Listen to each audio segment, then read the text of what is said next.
রাত্রিগুলোতে। কোন রাত্রিগুলোতে? শেষ দশকের বেজর রাত্রিগুলোতে তোমরা শবে কদর তালাশ করো। কোন রাত্রি শবে কদর? এটাও আল্লাহ রাসূলকে আল্লাহ তাআলা জানায়া দেন নাই, মুআইন করে দেন নাই, তাইন করে দেন নাই।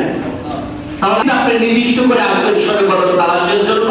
আল্লাহ রাসূল তো বললেন যে বেজর যে রাত্রিগুলি 21, 23, 25, 27, 29, এই 5টি রাত্র, এই 5টা রাত্রিই হলো সম্ভাবনাময় লাইলাতুল কদরের রজনী।